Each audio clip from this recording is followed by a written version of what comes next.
then dia rasa macam bila hari-hari saya balik sekolah saya ambil dia kan. So dia kata macam best lah mama, macam energetik lah rasa. Macam dia aktif, dia seronok, dia belajar. Habis tu saya kata lah, itulah kan mama dah cakap kita kena makan healthy food, healthy drink semua kan.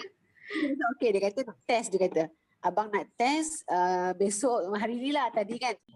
Macam daripada orang kecil kan saya memang pantang junk food ni tahu, junk food ni. So macam-macam drama lah saya buat sampai diorang macam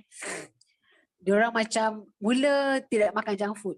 Bila kaji eczema dengan sinus kan dia berkait, dia ada beradik kan. Kan sebab bukan alergik, ada kan kadang-kadang kategori dia kadang-kadang kan macam alergik sabun ke kan. Alergik sesuatu terkena something ke, mestilah semua kan. Tapi dia hanya 3 jari sahaja. Lepas tu saya dah pergi jumpa doktor, tapi doktor sini biasalah sapu lotion ni.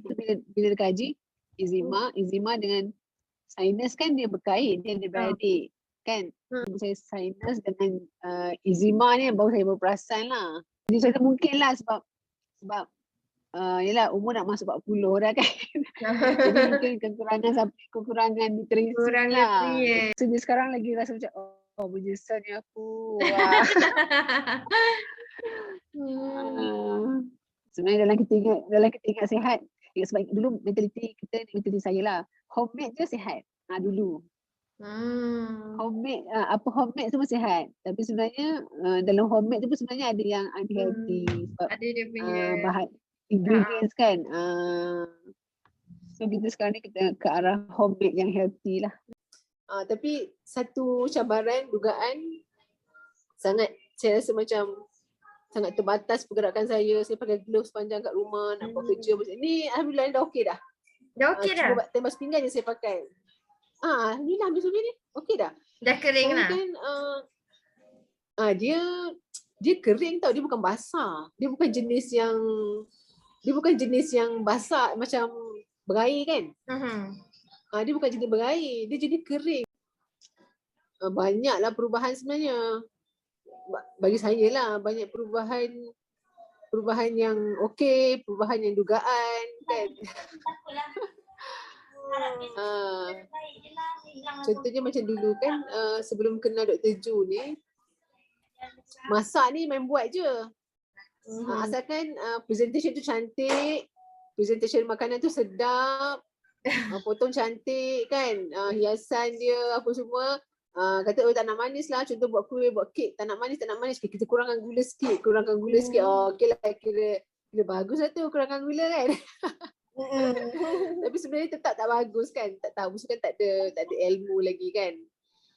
Kalau kurangkan gula, kurang manis lah ni, tekak rasa kurang mana, bagus lah ni kuih ni, okey lah ni, kurang mana, orang pun puji semua kan. Tapi bila lepas dah kenal dengan Dr. Ju punya banyak ni kan, rasa macam walaupun aku buat macam tu sebenarnya salah sebenarnya kan. Itulah yang paling saya rasa macam jadi keinsafan sekejap. Sampai sekarang kan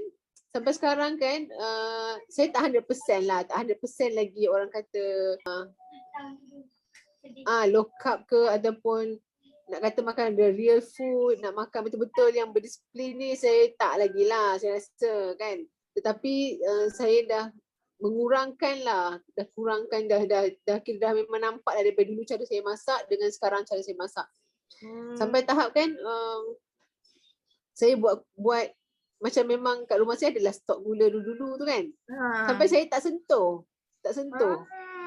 Saya macam jadi macam nak sentuh tu macam nak buat kuih kat tapi bila saya tahu daripada dia Dr. Ju ajar, saya google apa semua, kita orang tetap makan benda yang salah. Tetap makan benda yang salah, tetap buat kek gula tepung biasa, tetap macam tu masuk kan. Jadi benda tu masuk dalam badan. Tapi long term, saya fikir long term, satu masa nanti mesti akan ada masalah. Sebab benda salah, macam orang buat salah tak kantoi lagi. Kan tak kantoi nampak baik je, tapi sekali kantoi kan teruk kan.